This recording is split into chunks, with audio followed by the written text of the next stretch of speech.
Okay, let's move to solution 2. Solution 2 is where I'm going to show you that we can solve this using a while loop without using any variables for the counter, such as I. So how can we do that?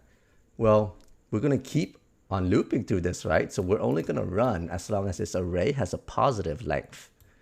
So we're going to run as long as topics.length is positive. And no, 0 is not a positive number. Okay, so what are we doing as we're looping? Every time we loop, we want an h1, right? So const new h1 is equal to document.create element passing in h1.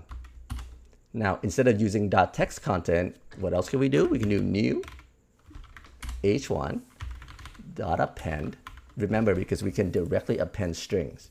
So what are we appending? How do we get this value without using I? Well, we can use topics.shift. Let's look at what topics.shift does. Removes the first element from an array and returns it. Okay. So topics.shift is a method, and when we call it, this whole thing just becomes string, like that, because it gets it from here, and then it mutates the array, right? It takes off the first element, so the next round, when we loop again, the first element is going to be number, then Boolean, and so on. And then it's going to keep running until the length is 0. When the length is 0, it's going to check this condition. And that condition is going to be false, so it will not run. Okay.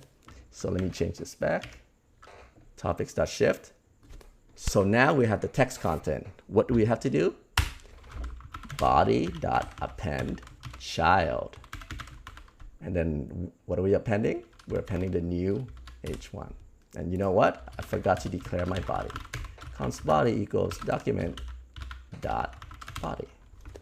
Save this. Yep, this works too. Okay.